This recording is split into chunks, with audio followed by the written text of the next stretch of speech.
افلا یتدبرون القرآن، تدبر قرآن، مولانا امین احسن اصلاحی۔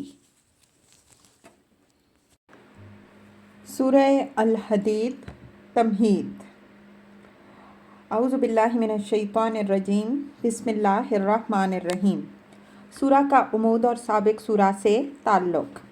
یہ سورہ سابق سورہ الواقعہ کی مثنیٰ ہے۔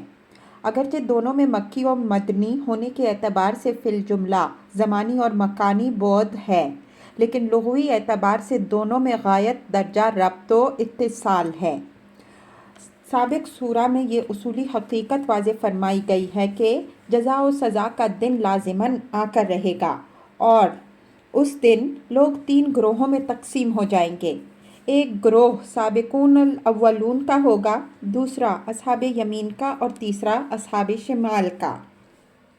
اس سورہ میں خاص طور پر مسلمانوں کو خطاب کر کے ان کے سابقین اولین کی صف میں اپنی جگہ پیدا کرنے پر ابھارا ہے، اور اس کا طریقہ یہ بتایا ہے کہ فتح مکہ سے پہلے جو لوگ جہاد و انفاق کریں گے وہ سابقین کے زمرے میں شامل ہوں گے، اور ان کا مرتبہ ان لوگوں سے اونچا ہوگا جو فتح مکہ کے بعد جہاد و انفاق کی سعادت حاصل کریں گے۔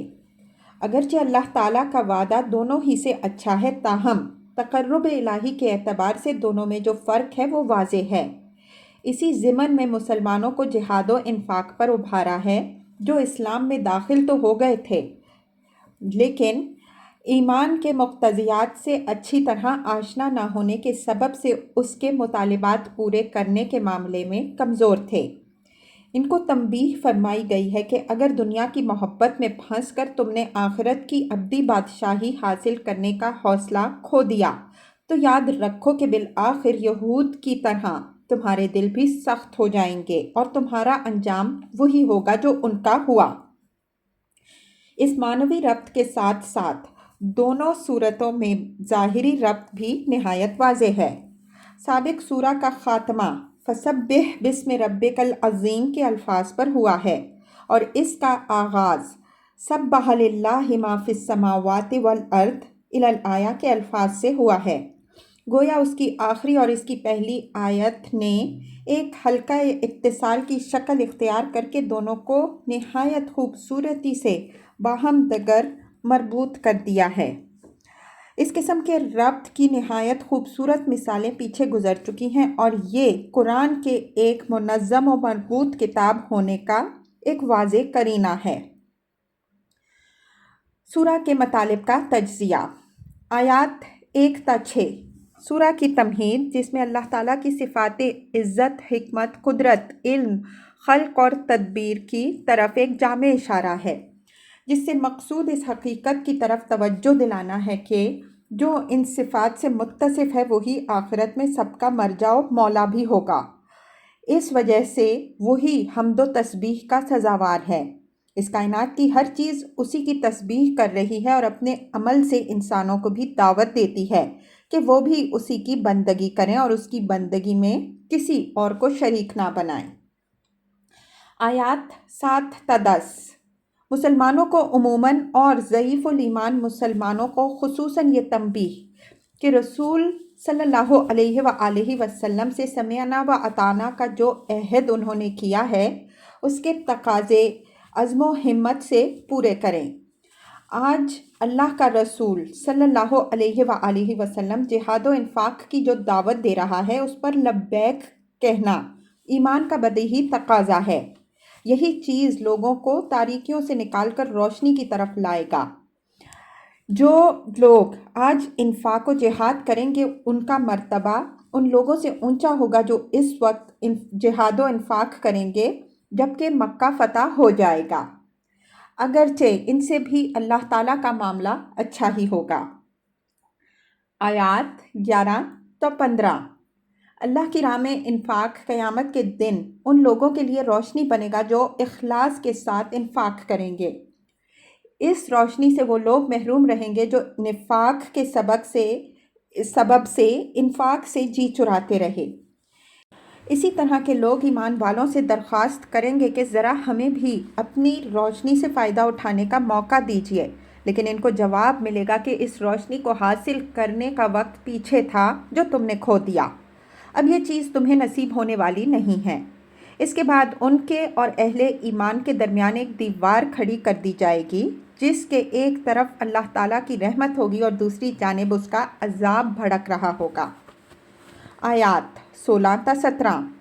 منافقین کو تہدید کے اگر غلبہ حق کی اتنی واضح نشانیاں دیکھنے کے بعد بھی تمہاری آنکھیں نہ کھلیں، تم اسی طرح تردد و تذبذب میں مبتلا اور خدا کی راہ میں انفاق سے جی چراتے رہے، تو یاد رکھو کہ تمہارے دل بھی اسی طرح سخت ہو جائیں گے جس طرح یہود کے دل سخت ہو گئے، اور پھر تمہارا انجام بھی وہی ہوگا جو ان کا ہوا۔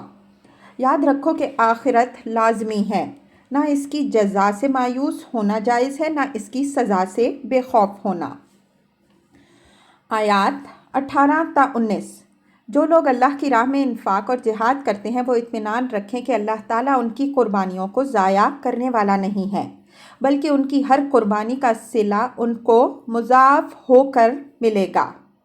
یہی انفاق و جہاد زینہ ہے اس مرتبہ تک پہنچنے کا جو صدیقین و شہداء کے لیے خاص ہے، اور اسی کے صلے میں وہ روشنی ملے گی جس سے منافقین محروم رکھے جائیں گے۔ آیات 20 تا 21۔ ان لوگوں کی پست حوصلگی اور تنگ دامنی پر اظہار افسوس جو اس دنیا کی چند روزہ لذتوں پر فریفتہ ہو کر اپنے رب کی مغفرت اور اس وسیع جنت کو بھول بیٹھے جس کی وسعت زمین و آسمان کی وسعت کے مانند ہوگی۔ آیات 22 تا 24۔ اس حقیقت کی یاد دہانی کے فقر و غنا کا تعلق انسان کی اپنی سعی و تدبیر سے نہیں بلکہ اللہ تعالیٰ کی بنائی ہوئی تقدیر سے ہے۔ انسان کے لیے صحیح رویہ یہ ہے کہ وہ سختی اور نرمی دونوں حالتوں میں اپنے رب سے راضی و مطمئن رہے۔ اگر اس کو اللہ نے مال دے رکھا ہے تو وہ اس کی راہ میں خرچ کرے اور اس خرچ کرنے سے دریغ نہ کرے۔ اس بات کو ہمیشہ یاد رکھے کہ اللہ کے اختیار میں جس طرح بخشنا ہے اسی طرح چھین لینا بھی ہے۔ آیات 25 تا 27۔ ان لوگوں کے زوم کی تردید جو مذہب کی رہبانی تصور کے تحت جہاد بالسیف اور اس کی راہ میں انفاق کو دنیا داری سمجھتے اور مسلمانوں کے شوق جہاد پر تان کر رہے تھے۔ نبیوں اور رسولوں کی تاریخ کے حوالے سے بتایا گیا ہے کہ جہاد انبیاء علیہم السلام کی سنت اور رہبانیت نصارہ کی ایجاد کردہ بدعت ہے جو انہوں نے اپنے دین میں غلو کی راہ سے پیدا کی ہے۔ حضرت مسیح علیہ السلام کی اصل تعلیم سے اس کو کوئی تعلق نہیں ہے۔ آیات 28 تا 29۔ مسلمانوں کو یہ تلقین کہ تم اللہ کے رسول صلی اللہ علیہ وآلہ وسلم کی دعوت پر لبیک کہتے ہوئے سرفروشانہ جہاد کے لیے اٹھو اور اس راہ میں پوری فیاضی سے اپنے مال خرچ کرو۔ اہل کتاب میں جو مفسدین تمہارے دلوں میں یہ وسوسہ اندازی کر رہے ہیں کہ جہاد ایک دنیا دارانہ کام ہے، ان کی وسوسہ اندازیوں کو نظر انداز کرو۔ قیام عدل کے لیے جہاد ابتدا سے انبیاء علیہم السلام کی سنت ہے اور تم کو انہی کی سنت کی پیروی کی دعوت دی گئی ہے۔ نصارہ نے جو رہبانیت ایجاد کی ہے اس کو حضرت مسیح علیہ السلام کی اصل تعلیم سے کوئی تعلق نہیں۔ یہ حسد کا بخار ہے جو تمہارے خلاف نکال رہے ہیں، لیکن ان کے حسد کے علی الرغم اللہ تعالیٰ تمہیں وہ مقام دے کر رہے گا جو اس نے تمہارے لیے مقدر کر رکھا ہے۔